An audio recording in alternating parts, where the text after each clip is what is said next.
Hey guys, today I'm here to explain the importance of cultural diversity within a workplace and how successful management of cultural diversity can lead to successful business operations. Richard Secord defines culture as the behaviours and belief characteristics of a particular social, ethnic or age group. As the world becomes a smaller place through the growth of globalisation, culturally diverse workplaces are becoming very common, and it is important for managers to realise that people from different cultures act and respond differently to certain situations. This training video has been created to help you effectively manage cultural diversity through various scenarios and explanations. According to Ferraro and Briady, there are 5 main dimensions that cover differences in cultural beliefs and norms. These include language barriers, collectivist versus individualist, equality hierarchy, change orientation, and time orientation. It is often noted that workplace communication can be hindered through language barriers. This is Pedro, and he originates from Spain. English is not his first language, and sometimes his colleagues can struggle to understand him and therefore choose to converse with other people. Pedro and his colleagues have been given the task to create a presentation, and he is feeling isolated as he finds it difficult to communicate with them. This shows segregation between different cultures, as Pedro cannot voice his ideas and opinions freely without feeling nervous.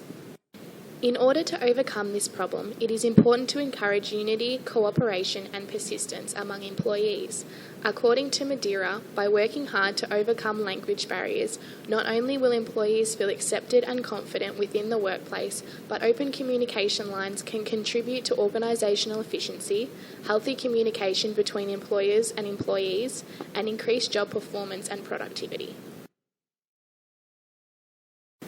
The second dimension includes the collectivist versus individualist cultures. This theory analyses the extent to which an individual will pursue their own individual activities or, alternatively, contribute to the success and well-being of the larger group. Collectivistic societies focus on group harmony and consensus, whereas individualistic societies include values of freedom and independence. The values in each society play an intricate role in developing communication styles for a business message targeted at each specific audience.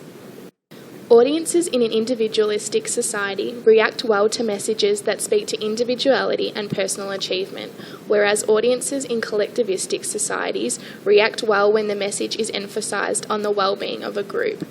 Therefore, a collectivistic or individualistic society should be identified before addressing a specific task. The third dimension is equality hierarchy. It is in this dimension where Ferraro and Briady explore the idea of how different cultures value power and hierarchies. For example, Anna comes from an egalitarian culture. Her cultural background tends to minimise power and places a lesser value on status. She is used to informal relations between people of high and low status, while also experiencing a general disregard for protocol. She is also used to a high level of delegation from authority figures. Egalitarian culture promotes vertical communication, which can be beneficial through good labour management relations and increased efficiency. In comparison, Lisa comes from a hierarchical culture. She is used to a more rigid structure of status and power. She is used to a workplace where managers are not questioned and that there are high status differences. There is also little delegation of authority amongst employees. Another dimension that is used to describe differences between cultures is the way individuals handle and cope with change. Change orientation indicates the extent to which a particular culture conditions members to feel either comfortable or uncomfortable in unpredictable situations. Rob comes from a change-embracing culture, where individuals have a less emotional resistance to change. They lived comfortably without strict conformity to rules and regulations. Rob is quite a risk-taker and thrives in less formal organisational structures. However, this can lead to a lack of loyalty to employers and partners. To manage this, employers can introduce rewards and bonuses to their HR strategy, which in turn aligns with the business strategy. Alternatively, Lisa comes from a change-fearing culture where situations are highly structured and individuals follow strict rules. Lisa does not cope with change as well as Rob, as she fears failure and believes that change can bring about conflict and anxiety within a workplace. Some methods that can be used to manage change-fearing cultures include Make modest proposals for change, not radical ones. Provide structured work experiences that can aid individual confidence. Do not have unrealistic expectations of your employees. Appraise and reward your employees for their loyalty. And avoid being too unorthodox. The last of the 5 dimensions is known as time orientation. This dimension of culture variation can be considered in 4 perspectives.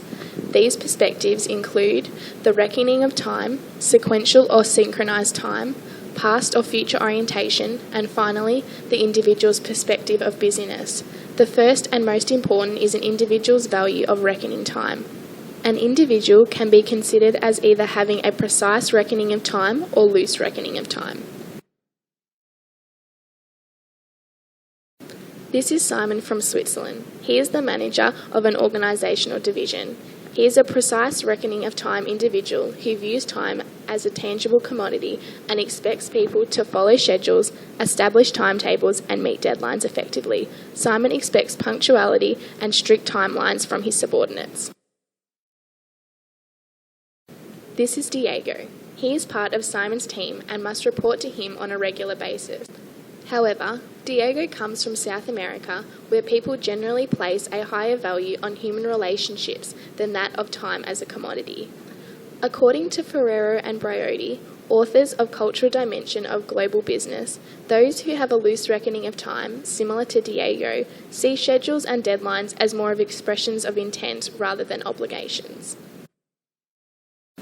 Diego believes that time is plentiful and is more likely to respond to social relationships that are occurring in the present rather than reacting strictly to clock time. Due to his cultural background, Diego sees Simon as rude because from Diego's point of view, Simon is willing to cut off social relationships for the sake of keeping to his next appointment.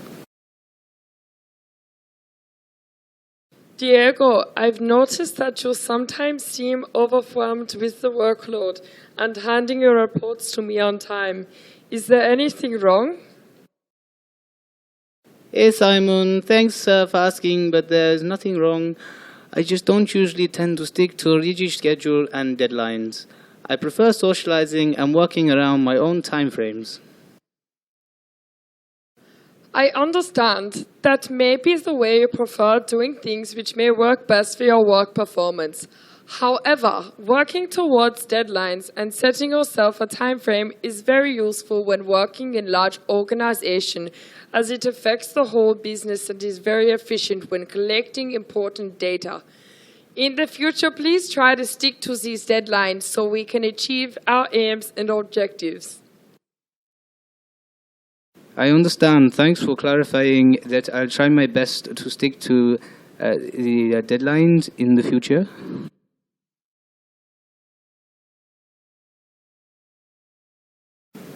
We hope this video has been informative and enabled those in managerial positions to better understand the importance of cultural diversity in the workplace and plan for conflicts that may arise in the future. Thank you for watching.